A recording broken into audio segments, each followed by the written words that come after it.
Quand notre Seigneur promet à ses disciples le Saint-Esprit, il l'appelle l'Esprit de vérité. Jean 16, 13. Cette vérité qui est Jésus lui-même, cette vérité qui nous a apporté du ciel pour nous la communiquer comme une réalité substantielle et divine, se trouve dans l'Esprit de Dieu. C'est lui qui est l'essence et la vie de cette vérité divine. Et dès que nous nous abandonnons à lui, il réalise en nous la présence de Christ et la vie de Dieu. Quand il nous enseigne la vérité, il ne se borne donc pas à nous donner des paroles et des pensées, des images et des impressions. Nous les faisons parvenir au moyen de tels livres ou de tels prédicateurs. Mais il pénètre jusqu'aux sources de notre vie pour y déposer la vérité de Dieu, cette semence dont il est lui-même la vie divine. À mesure que nous renonçons davantage à nous-mêmes pour cultiver avec amour et foi ce germe de vie, il le développe et le fortifie jusqu'à ce que notre être tout entier en soit vivifié. Ce n'est donc pas du dehors que l'Esprit s'adresse à nous, mais c'est au-dedans de nous. C'est par sa vertu puissante.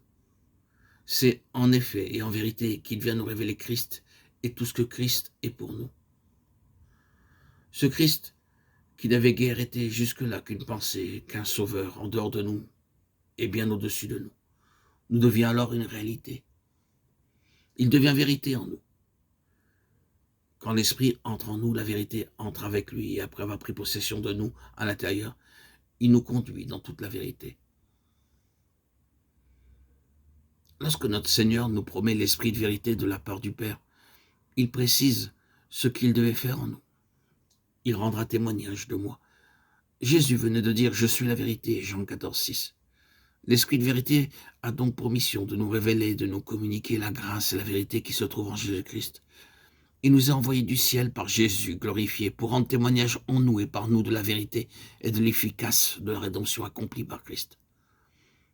On craint parfois que l'attention donnée à la présence de l'Esprit en nous ne nous détourne du Sauveur qui est dans les cieux. Ceci peut avoir lieu quand on regarde soi-même. Quand on regarde à soi-même, soyons certains que c'est en reconnaissant avec adoration et foi la présence en nous de l'Esprit que nous en viendrons à saisir plus réellement, plus complètement que Christ seul est tout en nous. Il rendra témoignage de moi, où il donnera vie et réalité à notre connaissance de Christ. Il nous fera éprouver sa puissance pour agir et pour sauver. Pour savoir quelle est la disposition d'esprit qui conduit dans toute la vérité, remarquez ce que notre Seigneur nous dit ici, de l'Esprit. Il vous conduira dans toute la vérité, car il ne parle pas de lui-même, mais il dira tout ce qu'il aura entendu. C'est donc une grande docilité qui caractérise l'Esprit de vérité.